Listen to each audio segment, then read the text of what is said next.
नमस्कार दोस्तों, लोकतंत्र प्रेस में आप सभी का एक बार फिर से बहुत बहुत स्वागत है। और जैसा कि आज एक बहुत बड़ी खबर आ रही है वो ये कि फिल्मी दुनिया के यानी हिंदी फिल्मी दुनिया के एक बहुत बड़े सितारे दिलीप कुमार साहब का निधन हो गया है। वो 98 साल की उम्र के थे और काफ़ी दिनों से बीमार चल रहे थे। उन्होंने अपने पूरे जीवन काल में 54 फिल्में की, दादा साहब फाल्के पुरस्कार, पद्मश्री, पद्म विभूषण और ना जाने अन्य कितने इनाम उनको पूरे जीवन में मिले। लेकिन दोस्तों, सोचने वाली बात यह है, क्या दिलीप कुमार साहब सचमुच में एक बहुत बड़े और बहुत अच्छे कलाकार थे?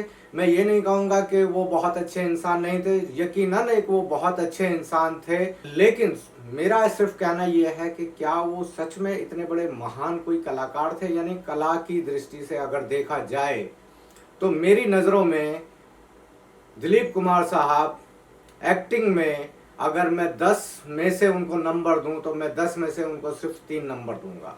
लेकिन बावजूद इसके कि दिलीप कुमार साहब उस वक्त में इतने फेमस रहे, लोगों के दिलों पर छाए रहे, क्या बात थी? ये बात सोचने की है दोस्तों। सबसे पहले सोचने की बात यह है कि उस वक्त में फिल्में बहुत कम आया करती थी। दूसरी बात, फिल्म में जो एंट्री होती थी वो बहुत कम लोगों की होती थी। यानी जो मेन फिल्मी पर्दा है, जिसको हम ए ग्रेड फिल्म बोलते हैं, उन पर एक कुछ लोगों का आना, यानी लोगों का किसी भी आदमी का आ जाना एक बहुत बड़ी बात थी। यानी उसमें जो फिल्म के हमारे जो हीरो के जो डायमेंशन होते थे वो बहुत ही टफ हुआ करते थे। जैसे कद काठी अच्छी होनी चाहिए, उनका चेहरा मोहरा, बात करने का स्टाइल, ये सब बहुत अच्छा होना चाहिए।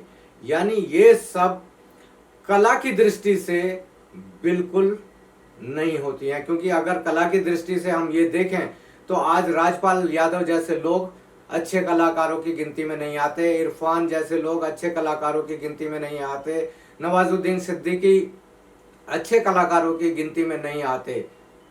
क्योंकि उनके पास में वो चेहरा, गोरा रंग, हट्टा कट्टा कद, एक लंबी हाइट, वो बिल्कुल इस तरीके से नहीं है इन लोगों के पास में। लेकिन जब हमारे देश में फिल्में बनना शुरू हुआ तो ऐसे बहुत सारे बहुत ही कम लोग थे जो इस तरीके के जो पैरामीटर्स थे एक्टर्स वाले, हीरो वाले, उनको पूरा कर पाते थे। लेकिन बावजूद इसके कि दिलीप कुमार साहब बहुत फेमस रहे, तो वो इसलिए रहे कि उनके पास में अपना एक यूनिक स्टाइल था। यूनिक स्टाइल था उनके पास में, और उस वक्त के सभी कलाकारों के पास में अपना एक यूनिक स्टाइल था।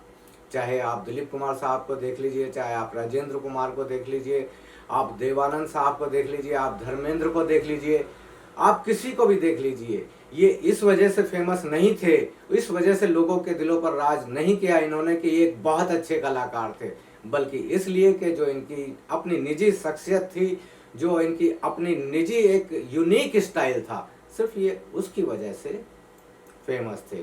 तो फिर भी मैं ये कहूँगा कि चलिए, एक फिल्मी दुनिया में एक सितारा कम हुआ और वो बहुत ज़्यादा कंट्रीब्यूट तो कर नहीं रहे थे और काफ़ी समय से बीमार भी थे।